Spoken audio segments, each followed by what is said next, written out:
கர்த்தருடைய வார்த்தையை தொடர்ந்து நாம் கேட்கலாம்.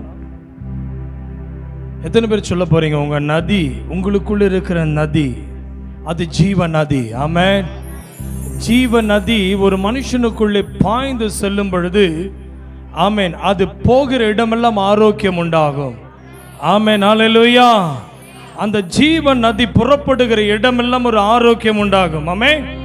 இந்த நாளிலே தேவனுடைய அந்த அபிஷேகம் ஒரு மனுஷனுடைய வாழ்க்கையிலே எதற்கு என்றால், அந்த மனுஷனுடைய வாழ்க்கையிலே அது ஆரோக்கியத்தை கொடுப்பதற்கு. ஆமென், ஹல்லேலூயா. கர்த்தருடைய நாமத்துக்கு ஸ்தோத்திரம். இந்த நாளிலும் கூட ஆமென், ஸ்தோத்திரம். தேவன் கடந்த நாட்களிலே நம்முடைய வாழ்க்கையில எதை செய்தாராம்? சாபத்தை என்ன செய்தாராம்? சொல்லுங்களேன் பிரதர், சொல்லுங்கிறேன். ஆசீர்வாதமாய் மாற்றினார். இன்றைக்கு நம்முடைய வாழ்க்கையிலே ஆமென், எங்கிருந்து ஆசீர்வாதம் புறப்படுகிறது என்றால், ஆமென், இயேசு கிறிஸ்துவினுடைய சிலுவையிலிருந்து ஆசீர்வாதம் புறப்படுகிறது. ஆமென், ஆமென். எந்த ஸ்திரீனாலே சாபம் இந்த பூமிக்கு வந்ததோ, ஆமென், ஏதேனிலே ஒரு ஆமென் தேவனால் உருவாக்கப்பட்ட ஏவாள் நிமித்தமாய் ஒரு சாபம் இந்த பூமிக்கு வந்தது. ஆமென். கர்ப்பத்திலே பிறந்த அத்தனை பிள்ளைகளும் அவர்கள் சபிக்கப்பட்டு போனார்கள். ஆனா இயேசு கிறிஸ்து பரத்திலிருந்து வந்தவர். ஆமென். பரிசுத்த ஆவியினால் வருகிற அத்தனையுமே ஆசீர்வாதமே. இருக்கீங்களா? ஆமென், ஹல்லேலூயா. எதற்கு இந்த அபிஷேகம், எதற்கு இந்த ஆசீர்வாதம், எதற்கு இந்த அக்கினி அபிஷேகம்னா, பரிசுத்த ஆவியின் மூலமாய் தான் மரியாள் கர்ப்பம் தரித்தாள். சரியா இல்லையா? ஆமென். ஆகையினால் தான் இன்றைக்கு கடந்த நாட்களிலே நாம் உபாகமத்தின் புத்தகம் 23ஆம் அதிகாரம் ஆமென் 5ஆம் வசனத்தை பார்த்தோம். என்ன பார்த்தோம்? தேவனாகிய கர்த்தர், என் தேவனாகிய, ஆமென், அதை விசுவாசித்து சொல்லுங்க, என் தேவனாகிய கர்த்தர் என் மேல் அன்பு கூர்ந்தபடியினாலே, ஆமென், என் தேவனாகிய கர்த்தர் அந்த சாபத்தை என்றால், தேவன் எந்த சாபத்தை ஏதேனிலே ஆமென் ஏவாளையும் ஆமென் ஆதாமையும் சபித்தாரோ, அந்த சாபத்தை ஆசீர்வாதமாக ஆமென் கர்த்தர் அதை மாற பண்ணினார். கைகளை உயர்த்தி ஹல்லேலூயா, ஹல்லேலூயா. இன்னைக்கு அநேக குடும்பங்களிலே அந்த சாபங்கள் எங்கிருந்து வருகிறது என்றால், ஆமென், தகப்பனிடத்திலிருந்தும் தாயினிடத்திலிருந்தும் வருகிற சாபம். ஆமென். அந்த சாபம் என்னமாய் மாறுகிறது? மகனுக்குள்ளே அது கடந்து போகிறது, மகளுக்குள்ளே கடந்து போகிறது. அதன் பிள்ளை பாருங்க, ஃபர்ஸ்ட் சாபம் எங்க கிரியை செய்யுதுன்னா, கர்ப்பத்திலிருந்து உருவான சாபம். ஆமென். நல்ல கவனிங்க. இன்றைக்கு பெற்றோர் மூலமாய் வருகிற சாபங்கள் அது ஆசீர்வாதமாய் மாற வேண்டும் என்றால், நம்முடைய ஆண்டவராகிய இயேசு கிறிஸ்துவின் மூலமாய் அது ஆசீர்வாதம் தர முடியும். ஆமென். அப்படின்னு என்ன அர்த்தம்? எந்த ஏவாளிலிருந்து வந்த சாபம், அந்த சாபத்தை ஆண்டவர் ஆசீர்வாதமாய் எங்கே மாற்றுகிறார் என்றால், ஆமென், கன்னி மரியாள் மூலமாய் நமக்கு அந்த ஆசீர்வாதத்தை தேவன் இயேசு கிறிஸ்துவின் மூலமாய் கத்த தருகிறார். ஆமென். இன்றைக்கு நிறைய குடும்பங்கள் புருஷன் மனைவிக்குள்ள பிரிவினைகள், புருஷன் மனைவிக்குள்ள கசப்புகள், புருஷன் மனைவிக்குள்ள சண்டைகள், இந்த புருஷன் மனைவிக்குள்ள வருகிறது மகனுக்குள்ள வருகிறது, இந்த மகனுக்குள் வருகிறது மகளுக்குள்ள வருகிறது. இன்னைக்கு அநேக குடும்பங்கள் இன்னைக்கு போராடுவதனுடைய காரணம் என்னவென்றால், இன்னைக்கு பெற்றோர் அப்படின்னா என்ன அர்த்தம்னா, பாவம் செஞ்சா அது நம்மளோட முடிஞ்சிடும். ஆனா அந்த பாவத்தை தொடர்ந்து செய்வதனாலே அது பிள்ளைகள் சபிக்கப்பட்டு விடும். புரியுதா உங்களுக்கு? பாவம் நீங்க செஞ்சீங்கன்னா உங்க ஆத்துமா சாகும். கரெக்டா? நான் செய்கிற பாவம் இது என்னோட முடிந்து விடும். ஆனா நான் செய்கிற பாவம் மன்னிக்கப்படாமல் இருக்கும் என்றால் அது சாபமாய் என் பிள்ளைகளுக்கு வந்து சேரும். அந்த மன்னிப்புக்காக தான் இயேசு சிலுவையிலே மரித்தார். ஹல்லேலூயா. இன்னைக்கு எப்படிப்பட்ட சாபங்கள் இந்த பூமியிலே காணப்படுகிறது என்றால், ஆமென், முதலாவது தொழில் சாபம். எப்படிங்க தொழில சாபங்கள் வருகிறது? எப்படிங்க? இன்னைக்கு அந்த வருமானம், அடுத்து வருமானம் நிலைப்பதில்லை. இன்னைக்கு நிறைய பேருடைய வருமானம் என்ன ஆவதில்லைங்க, கையில் நிலைப்பதில்லை. அடுத்தது அது கடன் மேல போய் விடுகிறது, வட்டியின் மூலமாய். அப்படியாய் அந்த தரித்திரம் என்ன செய்து விடுகிறது? இழப்புகள் நிறைய குடும்பங்களிலே சாப்பாடே இல்லாத அளவுக்கு அந்த தரித்திரம் நிரந்தரமாய் நின்று விடுகிறது. நன்றாய் கவனிங்க, இது தொழில் மேல் உள்ள சாபம். ஏனென்றால் ஆண்டவர் சொன்னாரு, கையின் பிரயாசத்தை நீ சாப்பிடுவாய். இருக்கீங்களா? ஆமென், ஹல்லேலூயா. அப்ப கையின் பிரயாசத்தை சாப்பிட வேண்டும் என்றால் இந்த சாபமாய் ஆமென் விழுந்த இந்த சாபங்கள், நம்முடைய முன்னோர்கள் மூலமாய் வந்த, முற்பிதாக்கள் மூலமாய் வந்த சாபங்கள், ஆமென் ஸ்தோத்திரம், அது மாற வேண்டும். ஹல்லேலூயா. கர்த்தருடைய நாமத்துக்கு ஸ்தோத்திரம். பாருங்க, அதனால தான் பைபிள் சொல்லுகிறது. ஆமென், ஆமென். ஆதியாகமத்தின் புத்தகத்தை எடுத்துக்கொள்ளுங்க, 20ஆம் அதிகாரம் 2ஆம் வசனத்தை பாருங்களேன். ஆமென். அது பிள்ளைகளுக்கு எப்படி வருது பாருங்க. அங்கே ஆபிரகாம் தன் மனைவியாகிய சாராளை தன் சகோதரி என்று சொன்னதினாலே கேராரின் ராஜாவாகிய அபிமெலேக்கு ஆள் அனுப்பி சாராளை அழைப்பித்தான். ஆமென். பாருங்க, அந்த 20ஆம் அதிகாரம் 2ஆம் வசனம், ஆபிரகாம் தன் மனைவியை சகோதரி என்று சொன்னான். சரிதானா? இதே தவறு எங்க நடக்குதுன்னா, ஆமென், ஈசாக்கினுடைய வாழ்க்கையில் நடக்குது. வாசிச்சு பாருங்க. ஆதியாகமத்தின் புத்தகம் 26ஆம் அதிகாரம் 7ஆம் வசனத்திலே, அவ்விடத்து மனிதர்கள் அவன் மனைவியை குறித்து விசாரித்த போது இவன் என் சகோதரி என்றான். ரெபெக்காள் பார்வைக்கு அழகுள்ளவனானபடியால் அவ்விடத்து மனிதர்கள் நிமித்தம் தன்னை கொல்லுவார்கள் என்று எண்ணி அவளை தன் மனைவி என்று சொல்ல பயந்தான். நல்லா கவனிங்க.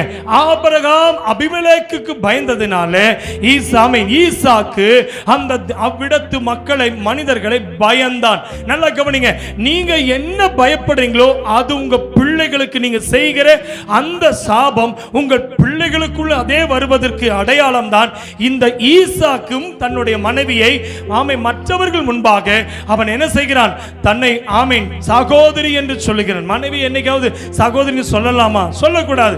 இது பைபிள் உபதேசத்துக்கு மாறானது. ஆனா அவன் என்ன செய்கிறான்? சகோதரி என்று சொல்லுகிறான். இது எதனால காரணம் என்றால், உங்கள் சாபங்கள் உங்கள் பிள்ளைகளை வந்து பாதிக்கும். அல்லேலூயா, आमेन। समझ में आ रहा है? आपका श्राप, आपका अंदर का जो श्राप है, आपका बच्चे के अंदर वो आ जाएगा। इसलिए अब्राहम अपना पत्नी के क्या कह रहा था? पत्नी को बहन करके बोला। वैसे ईसाक भी अपने पत्नी के क्या कर रहा है? रेबेका को हमें बहन करके बोल रहा है। मतलब जो बात हम कहते हैं वो अपने बच्चे के अंदर भी आ जाएगा। हालेलुया। தேவ பிள்ளை, நீங்க எதை செய்கிறீர்களோ அது உங்கள் பிள்ளைகளுக்கு வந்து பலிக்கும் என்பதனால மிக ஜாக்கிரதையாய் காணப்பட வேண்டும். ஆகையினால் தான் இன்னைக்கு ஆமென் தொழில் சாபம், பிள்ளைகள் மேல் வருகிற சாபம், நாம் எதை செய்கிறோமோ அந்த சாபம் நம்ம பிள்ளைகளுக்கு வந்து பலிக்காதபடிக்கு நம் பொய் சொல்லும் என்றால் நம்ம பிள்ளை அதே தான் செய்யும். நம்ம ஒருத்தனை ஏமாற்றுவோம் என்றால் நம்ம பிள்ளைகளும் அதே தான் செய்யும். நாம் எதை செய்கிறோமோ அது கடந்து வரும் என்பதை மறந்துவிடக் கூடாது. ஹல்லேலூயா. அடுத்ததாக, தீராத வியாதி ஒரு சாபம். சாபத்தின் மூலமாய் வருகிற சாபம். இன்னைக்கு நிறைய வியாதிகள் பிள்ளைகளுக்கு வருகிறது. கெட்ட கெட்ட பழக்கங்கள், அடங்காத பிள்ளைகள், வீண் செலவு செய்யும் பிள்ளைகள். இன்னைக்கு நிறைய பிள்ளைகள் அந்த தன்னுடைய பிள்ளைகள் வயதுக்கு ஏற்ற ஆமென் அறிவு இல்லாதபடிக்கு அந்த பிள்ளைகள் கெட்ட கெட்ட காரியங்களை அதிகமாக செயல்படுவதென்ற காரணம் நீங்கள் செய்த அந்த தவறு நிமித்தமாய் நாம் எதை செய்கிறோமோ அது பிள்ளைகளுக்குள் கடந்து வரும் என்கிறது பயம் நமக்குள்ளே காணப்பட வேண்டும். ஹல்லேலூயா. அடுத்தது, சாபத்தின் மூலமாய் வருகிற பாதியிலே வரும் சாபம், மரணங்கள். இன்னைக்கு நிறைய பேர் 50 வயதிற்கு மேலே வாழ முடிவதில்லை. ஒரு சில நேரங்களிலே நிறைய குழந்தைகள் உருவாகுவதிலே கர்ப்பத்திலே செத்து போயிருது. அநேகருக்கு பிள்ளை கிடைப்பதில்லை. அதனுடைய காரணம் என்னவென்றால், இன்னைக்கு நிறைய பேர் தன்னுடைய பெற்றோர் இதை ஞானம் இல்லாமல் செய்து விடுகிறார்கள். இன்னைக்கு அபார்ஷன் செய்வது அது சாபம். பாருங்களேன், இன்னைக்கு பிள்ளைகளை கர்ப்பத்திலே கொலை செய்து விடுகிறார்கள். இந்த கருக்கலைப்பு என்பது அந்த குடும்பத்திற்கு ஒரு சாபமாய் மாறிவிடுகிறது. தயவு செய்து கருக்கலைப்பு நாம் செய்து விடவே கூடாது. இது எங்க போய் பாதிக்கும் என்றால், நாம் செய்வதனுடைய பாவங்கள் நம்முடைய பிள்ளைகளை சென்று அது பாதிக்கும். ஆகையினால் தான் பாதி வயதிலே மரணங்கள். நிறைய இடங்களிலே அந்த மரணம் ஏன் நேரிடுகிறது என்று தெரியாத அளவுக்கு இன்றைக்கு அநேக குடும்பங்களிலே மரணம் நேரிடுகிறது. அல்லேலூயா. அல்லேலூயா. அருமையான தேவ பிள்ளையே, பாதி வயதிலே மரணங்கள், அடுத்தது ஆமென், திடீர் என்ற விபத்துக்கள், எதிர்பாராத நேரத்திலே விபத்துகள் நேரிடுகிறது. அநேக இடங்களிலே இரத்த கரைகள் படிந்து விடுகிறது. இன்னைக்கு கடன் பாரம் என்பது அது ஒரு சாபம். நாம் எந்த கடன் வாங்கி கொண்டிருக்கிறோமோ நம்ம பிள்ளைகளுக்கும் அந்த கடன் என்ன செய்து விடுமா, அது சாபங்களாய் போய்விடும். உபாகமத்தின் புஸ்தகம் 28ஆம் அதிகாரம் 15ஆம் வசனத்திலிருந்து 18ஆம் வசனம் வரைக்கும் பார்த்தீங்கன்னா, கர்த்தருடைய எல்லா கற்பனைகளின்படியும் கட்டளைகளின்படியும் நடக்க கவனமாயிருப்பதற்கு அவர் சத்தத்திற்கு எப்படிங்க செவி கொடாமல் போவாயாக. இப்பொழுது சொல்லப்படும் சாபம் எல்லாம் என்ன ஆயிருமா, உண்மையில் வந்து பலிக்கணும் பைபிள் தான் சொல்லுது. அப்படின்னா நீங்க இந்த கர்த்தருடைய வார்த்தைக்கு கீழ்ப்படியவர்களாய் நீங்க மாற வேண்டும் என்று ஆண்டவர் விரும்புகிறார். ஹல்லேலூயா, ஆமென். அருமையான தேவ பிள்ளையே, அப்ப நீ பட்டணத்திலே ஆசீர்வதிக்கப்பட வேண்டுமே, நீ கூடை மாப்பிசைக்கிற தொட்டி ஆசீர்வதிக்கப்பட வேண்டுமே, உன் கர்ப்பத்தின் கனி ஆசீர்வதிக்கப்பட வேண்டுமே, நிலத்தின் கனியும் உன் மாடுகளின் பெருக்கம் உன் ஆடுகளின் மந்தைகளும் ஆமென் பெருக வேண்டுகிற இடத்துல இது சபிக்கப்பட்டு போய் விடுகிறது. காரணம் என்னவென்றால் இந்த வசனத்தின்படி நடக்கவில்லை என்றால். ஹல்லேலூயா. அப்ப இந்த சாபங்கள் இன்னைக்கு நீங்க வேண்டும் என்றால், இன்னைக்கு பாருங்க ஆமென், என்ன வாசித்தோம், ஆமென், கனி கொடுக்க, கர்ப்பத்தின் கனி, நிலத்தின் கனி. இது எதை காண்பிக்கிறது என்றால், இன்னைக்கு நாம் வியாபாரத்தை நாம் செய்கிறோம், வருமானம் இல்லை. இன்னைக்கு நிறைய வியாபாரிகள் இன்னைக்கு பிரயாசப்படுறாங்க, வருமானத்தில் லாபம் இல்லாததினால அவர்கள் மனமுடைந்து விடுகிறார்கள். இது ஒரு விதமான சாபம். அநேக இடங்களில் திருமண தடை வந்து விடுகிறது. அந்தந்த வயதிலே அந்தந்த திருமணம் நடக்கணும். இன்னைக்கு நிறைய பேருக்கு திருமணம் தூரமாய் போய்விடுகிறது, காலங்கள் கடந்து போய்விடுகிறது. ஒருவேளை இன்னைக்கு பிள்ளை பெறுவதற்கு வருஷங்களாகி விடுகிறது, மாதங்களாகி விடுகிறது. இதெல்லாமே ஒரு தடைங்க. இன்னைக்கு பெற்றோராகிய நாம் செய்ய வேண்டியது என்ன தெரியுங்களா, ஒருவேளை நம்ம முற்பிதாக்கள் என்னெல்லாம் செய்தார்கள், என்ன பாவங்கள் நம்ம நிமித்தமாய் நம் குடும்பத்துக்கு சாபம் வந்தது தெரியாது. அந்த சாபத்தை தேவன் நம்ம வைத்திருக்கிற அன்பின் நிமித்தமாய் ஆசீர்வாதமாய் மாற்ற வேண்டும் என்றால் நீங்கள் செய்ய வேண்டியது பைபிள் இப்படியாய் தெளிவாய் நமக்கு சொல்லுகிறது. வாசித்து பாருங்கள். ஆமென், ஹல்லேலூயா, ஆமென். பாருங்க, கலாத்தியருக்கு எழுதின நிருபம் 3ஆம் அதிகாரம் 13ஆம் வசனத்தை பாருங்களேன். கலாத்தியர் 3:13, மரத்திலே தூக்கப்பட்ட எவனும் சபிக்கப்பட்டவன் என்று எழுதியிருக்கிறபடி கிறிஸ்து நமக்காக சாபமாகி நியாயப்பிரமாணத்தின் சாபத்துக்கு நம்ம என்ன செய்தாராம், வாசிங்க, என்ன செய்தாராம், நியாயப்பிரமாணத்துக்கு சாபத்திற்கு நீங்களாக்கி விட்டார். கலாத்தியர் 3:13. இன்னைக்கு நான் சொல்றேன், மரத்தில் தூக்கப்பட்ட எவனும் என்ன ஆயிவன், சபிக்கப்பட்டவன். இயேசு சிலுவையிலே அவர் மரிக்கப்பட்டது என்ன காரணம்னா, உங்க சாபத்தையும் ஏன் சாபத்தையும் சிலுவையிலே அவர் நமக்கு ஜெயத்தை கொடுத்தார். அல்லேலூயா. அருமையான தேவ பிள்ளை, இன்றைக்கு சிலுவை எதை காண்பிக்கிறது என்றால், உங்களுடைய சாபத்தையும் என்னுடைய சாபத்தையும் ஆசீர்வாதமாய் மாற்ற ஆமென் நமக்கு சிலுவையிலே இயேசு நமக்காக மரித்தார். அல்லேலூயா. நன்றாய் கவனிங்க. அதே ஆமென், ஸ்தோத்திரம். மத்தேயு எழுதின சுவிசேஷத்தின் புத்தகம் 27ஆம் அதிகாரம், மத்தேயு 27:3ஆம் வசனம் பாருங்க. அப்பொழுது அவரை காட்டிக் கொடுத்த யூதாஸ் அவர் மரண ஆக்கினைக்குள்ளாக்க ஆமென் தீர்க்கப்பட்டதை கண்டு மனஸ்தாபப்பட்டு அந்த 30 வெள்ளிக்காசை பிரதான ஆசாரியரிடத்திற்கும் 30 திரும்ப கொண்டு வந்து என்ன செய்தானா, அவன் ஆமென் ஸ்தோத்திரம் தூக்கி எறிந்துச்சான். பாருங்களேன், எத்தனை பேர் சொல்ல முடியும்? அவன் கையில வச்சு வாங்கின, இயேசுவை வாங்கின அந்த 30 வெள்ளிக்காசை அவன் இயேசு கிறிஸ்துவை சிலுவையில் அறைய போறாங்க தெரிஞ்ச உடனே அவன் தன் கையில வைக்கல, அவன் மனஸ்தாபப்பட்டான். நான் ஒன்னு சொல்லட்டுமா, குற்றமில்லாத ரத்தத்தை காட்டி கொடுத்தேன் என்று சொல்லி எப்படி அது திரும்ப கொடுத்தானோ, ஒருவேளை தேவனுக்கு பிரியமில்லாத ஏதோ பொருட்கள் உங்கள் வீட்டில் இருக்கும் என்றால் அதை திரும்ப கொடுத்துருங்க. அது உங்கள் வீட்டுக்கு அது சாபம். ஆமே. ஒருவேளை தேவனுக்கு விரோதமாய் தேவனை காட்டி கொடுத்து வாங்கின அந்த பணத்தையே, அந்த 30 வெள்ளிக்காசை அவன் திரும்ப யூதாஸ் காரியா திரும்ப கொடுத்ததை போல, அவன் வாங்கின ஆசாரியனிடத்தில் திரும்ப கொடுத்ததை போல, இன்றைக்கு நீங்கள் எதை வாங்கினீர்களோ, தேவனுக்கு விரோதமாய் ஏதாவது யாருடைய பொருளாவது உங்க வீட்டில் இருக்கும்னா அது உங்க வீட்டுக்கு அது வேண்டாம். ஆமே. அந்நியருடைய பொருள் நமக்கு வேண்டாம், அநியாயக்காரனுடைய பொருள் நம்ம வீட்டுக்கு வேண்டாம். அது ஆசீர்வாதம் இல்லை. திரும்ப கொடுங்க. ஆமென். ஏனென்றால் சிலுவையில இயேசு மரித்ததற்கு அர்த்தமே ஆமென், சிலுவையிலே ஆண்டவர் அந்த சபிக்கப்பட்ட அந்த சிலுவையை ஆண்டவர் எதற்காக சிலுவையிலே நமக்காய் தொங்கினார் என்றால், நல்லா கவனிங்க. முதல் பிரசங்கம் என்னதுங்க? இயேசு கிறிஸ்து பண்ணின முதல் பிரசங்கம், முதல் பிரசங்கம் என்னதுங்க? மனம் திரும்புங்கள். ஹல்லேலூயா. எது சமீபமா இருக்கிறது? பரலோக ராஜ்யம் சமீபமா இருக்கிறது. சொல்லுங்க பிரதர், வசனம் சொல்லுங்க. என்னதுங்க? பரலோக சமீபம். அவர் பேசின கடைசி பிரசங்கம் சொல்லுங்க பார்க்கலாம். அவர் சொன்ன கடைசி பிரசங்கம் என்னதுங்க? அவர் பேசின கடைசி பிரசங்கம் இயேசு பூமியில் உயிர் தெழுந்ததுக்கு அப்புறம் அல்ல, இயேசு பூமியில் வாழ்ந்து கடைசி முடிக்கும் போது பேசின பிரசங்கம் என்ன சொல்லுங்க பார்க்கலாம். கள்ளனை பார்த்து சொன்னார், இன்றைக்கு என்னோடு கூட எங்க இருப்ப? பரதீசில் இருப்பாய். அருமையான தேவ பிள்ளையே, இன்னைக்கு நான் உன்னை சொல்லட்டுமா, அவர் சிலுவையில் மரிப்பதற்கு முன்பாக இன்றைக்கு இயேசு சொன்ன பிரசங்கம், ஆமென் ஆமென், வந்த உடனே நீ மனம் திரும்பு, பரலோகம் சமீபம். ஆனால் இன்னைக்கு நீ மனஸ்தாபப்பட்டு மனம் திரும்பினால், மனம் வருந்தினால், நிச்சயமா பைபிள் சொல்லுகிறது, அந்த குற்றவாளி அவன் மனம் வருந்தினான், ஐயோ நான் செய்த தவறினாலதே எனக்கு தண்டனை கிடைத்தது என்று சொல்லி அவன் சாபங்களை ஆசீர்வாதமாய் மாற்றுவதற்கு இயேசு அவன்கிட்ட சொன்னார், இன்றைக்கு என்னோட கூட நீ இருப்பாய், பரதீசில் இருப்பாய். ஹல்லேலூயா. அப்ப பரலோகம் கிடைப்பதற்கு என்ன வேணுங்க? ஆமென், இயேசு கிறிஸ்துவின் சிலுவையின் மரணம் நமக்கு ஆசீர்வாதத்தை தந்தது. ஹல்லேலூயா. ஆகையினால் தான் பாருங்க, யோசுவா ஆமென் புத்தகம், யோசுவாவின் புத்தகம் 6ஆம் அதிகாரம் 24வது வசனத்தை பாருங்களேன். 24, யோசுவா 6:24 வேகமா வாசிச்சு பாருங்க. பட்டணத்தையும் அதில் உள்ள யாவையும் அக்கினியினால் சுட்டெரித்தார்கள், வெள்ளியையும் பொன்னையும் வெண்கலத்தினாலும் இரும்பினாலும் செய்த பாத்திரங்களை மாத்திரம் கர்த்தரின் ஆலய பொக்கிஷத்தில் சேர்த்தார்கள். அக்காலத்திலே யோசுவா இந்த எரிகோ பட்டணத்தை கட்டும்படி எழும்பும் மனுஷன் கர்த்தருக்கு முன்பாக சபிக்கப்பட்டிருக்க கடவன். அவன் அதன் அஸ்திபாரத்தை போடுகிற போது தன் மூத்த குமாரனையும் அதன் வாசல்களை வைக்கிற போது தன் இளைய குமாரனையும் சாக கொடுக்க கடவன் என்று எந்த யோசுவா எரிகோவை சபித்தானோ அதே போல நடந்தது. பாருங்க, வாசிச்சு பாருங்க. 1 ராஜாக்களின் புத்தகம் 16ஆம் அதிகாரம், 1 ராஜாக்கள் 16ஆம் அதிகாரம் 34 வசனத்தை பாருங்க. அவன் நாட்களிலே பெத்தேல் ஊரானாகிய இயல் எரிகோவை கட்டினான்.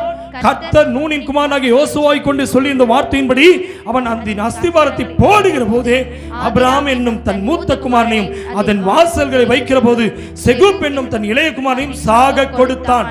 கைகளை பிடித்து சொல்லுங்களேன். அருமையான தேவ பிள்ளை, யோசுவாவின் மூலமாய் எரிகோ சபிக்கப்பட்டது, அது நிறைவேறினது. என்னாச்சு பாருங்க. ஆமென். அதே போலதான் ஆமென், யெகூ என்னாச்சு, இயல் எரிகோவை கட்டினான். அவன் கட்டின போது அவன் அஸ்திபாரம் போடும்போது அவன் பிள்ளைகளை இழந்தான். ஆனால் அந்த சாபங்கள் எங்கே ஆசீர்வாதமாய் மாறினது தெரியுங்களா? வாசிச்சு பாருங்க. லூக்கா எழுதின சுவிசேஷத்தின் புத்தகம் 19ஆம் அதிகாரம் முதல் வசனம் முதல் 10ஆம் வசனம் முடிய. ஆமென் ஆமென். முதல் வசனம் முதல் 10ஆம் வசனம் முடிய. அவர் எரிகோவிலே பிரவேசித்து அதன் வழியாய் நடந்து போகையில் ஆயக்காரனுடைய தலைவனும் ஐஸ்வர்யமாய் இருந்த சகேயு எனப்பட்ட ஒரு மனுஷன், ஆமென், என்னாச்சுங்க, ஒரு மனுஷன் இயேசு எப்படிப்பட்டவரோ என்று அவரை தொகை தேடினான். அல்லேலூயா. கைகளை வைத்து அல்லேலூயா சொல்லுங்களேன். எந்த பட்டணம் சபிக்கப்பட்டதோ, அருமையான தேவ பிள்ளையே, எந்த யோசுவாவின் மூலமாய் தேவன் ஆமென் சபித்து அந்த தேசத்தை எரிகோ பட்டணமே அது நாசமாய் அது சபிக்கப்பட்டதோ, இயேசு இந்த பூமிக்கு வந்தபோது அதே பட்டணத்துக்குள்ள இயேசு கடந்து போனார். அல்லேலூயா. ஆமென். எரிகோவுக்காக இயேசு பூமிக்கு வந்து ஆமென் அவர் சொன்ன வார்த்தை 9:10 பாருங்க. கடைசி வசனத்தை என்ன போட்டிருக்கீங்க? ஆமென் 9ஆம் வசனம். அவனை இயேசு அவனை நோக்கி, இன்றைக்கு இந்த வீட்டுக்கு என்ன வந்தது? ரட்சிப்பு வந்தது. கைகளை உயர்த்தி சொல்லுங்க. ஆமென். இயேசுவின் மூலமாய் எரிகோ மேல் இருந்த சாபம் நீங்கிறது. ஆமாவா இல்லையா? இயேசுவின் மூலமாய் எரிகோவின் சாபம் நீங்கினது. இன்னைக்கு நான் சொல்லட்டுமா, உங்கள் மூலமா உங்க வீட்டில் இருக்கிற சாபம் நீங்கும். உங்கள் பட்டணத்தின் மேல இருக்கிற சாபம் நீங்கும். உங்கள் முன்னோர்கள் செய்த பாவத்தினுடைய சாபம் நீங்கும். இன்னைக்கு நிறைய தற்கொலைகள், கொலை, இன்னைக்கு வருமான நஷ்டம், பிரிவினை, கசப்பு, சண்டைகள், இன்னைக்கு எத்தனையோ பிரச்சனைகள் இருக்கும். தீராத வியாதி. பிரதர்ஸ், இன்னைக்கு கர்த்தர் சொல்றாரு, எரிகோவை தேடி இயேசு சென்றார், என்னை தேடி இயேசு வந்தார். பைபிள் சொல்லுகிறது, இயேசு சொன்னார், இந்த வீட்டுக்கு ரட்சிப்பு வந்தது. அல்லேலூயா. பிரதர், ரட்சிக்கப்படாமல் பிதாவின் ராஜ்யத்துக்கு ஒருவனும் போக முடியாது.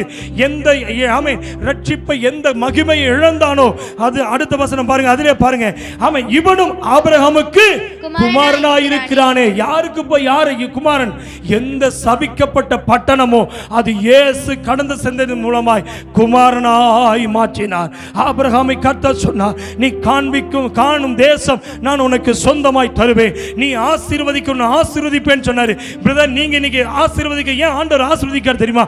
உங்க ஜெபத்தை ஏன் ஆசீர்வதிக்கிறார் தெரியுமா? உங்க விண்ணப்பத்தை கர்த்தர் ஆசீர்வாதமாய் மாற்ற காரணம் இயேசுவின் வீட்டுக்கு வந்தார், இயேசுவின் பட்டணத்துக்குள் வந்தார். இயேசு உங்கள் மூலமாய் அற்புதம் செய்வதற்கு, உங்கள் மூலமாய் அந்த ஆசீர்வாதம் சகேய வீட்டுக்கு வந்ததை போல உங்கள் மூலமாய் ஒரு ஆசீர்வாதத்தை கர்த்தர் கொண்டு வந்திருக்கிறார். ஒருவேளை சாபங்கள் இருந்திருக்கலாம், முன்னோர்கள் செய்த பாவத்தின் மூலமாய் சாபங்கள் வந்திருக்கலாம். ஆனால் இயேசுவின் மூலமாய் ஆசீர்வாதத்தை கர்த்தர் கட்டளையிட்டார்.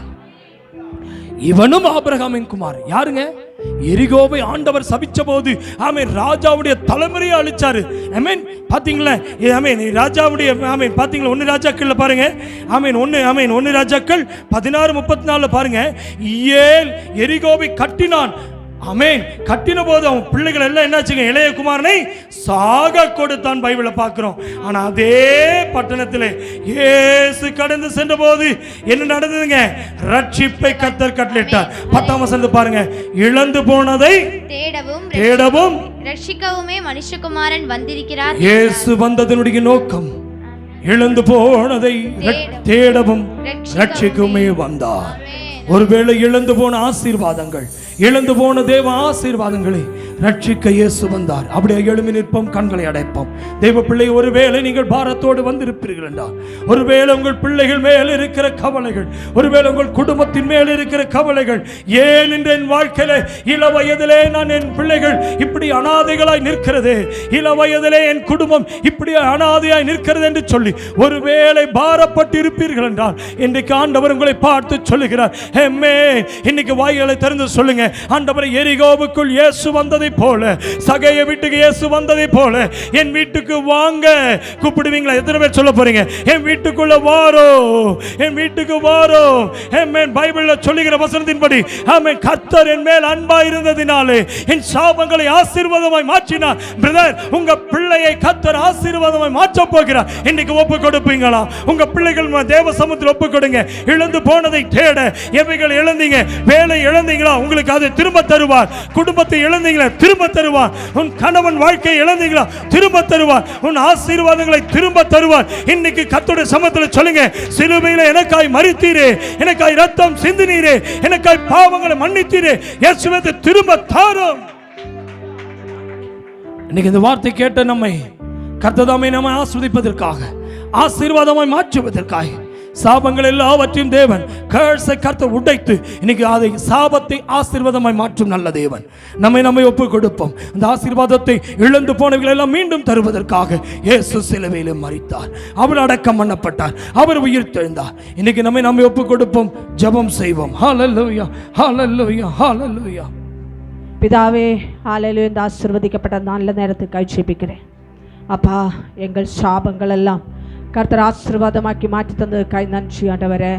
சிலுவையிலே அந்த சாபத்தை கர்த்தர் ஹல்லேலூயா ஸ்தோத்திரம் கர்த்தா முறியடித்ததுக்காய் நன்றி ஆண்டவரே. ஹல்லேலூயா. எந்த ஸ்திரீயின் மூலம் ஹல்லேலூயா தேசம் சபிக்கப்பட்டதோ, ஹல்லேலூயா மரியா பரிசுத்தாவியானவரால் மரியாளுக்குள் இயேசு பிறந்து அந்த சாபத்தை கர்த்தாவை நீர் முறியடித்ததை போல எங்கள் வாழ்க்கையில் இருக்கிற அத்தனை சாபங்களை கர்த்தர் முறியடித்ததுக்காய் நன்றி ஆண்டவரே. தொழில் இருக்கிற சாபங்கள் முறியடிக்கப்படட்டும். எங்கள் பிள்ளைகளுக்கு விரோதமாக இருக்கிற சாபங்கள் முறியடிக்கப்படட்டும். ஹல்லேலூயா, ஹல்லேலூயா. வருமானத்தின் சாபங்கள் முறியடிக்கப்படட்டும். கடன் மூலமாய் வந்த சாபங்கள் முறியடிக்கப்படட்டும்.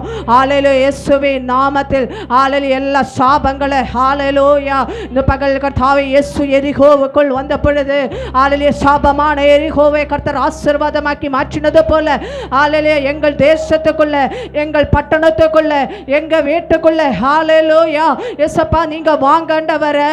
இழந்து போனதை தேடவும் ரட்சிக்கவும் மனுஷகுமாரன் வந்தார். இந்த வார்த்தையின்படியே எங்கள் வாழ்க்கையில் இதெல்லாம் இழந்து போனதோ ஹல்லேலூயா அந்த இத கர்த்தாவே இழந்து போனதை எல்லாம் இந்த பகலில் கர்த்தாவே இயேசப்பா நீர் எங்கள் வீட்டுக்குள் வந்து ஹல்லேலூயா ஆசீர்வாதமாய் மாற்றி தாங்கப்பா.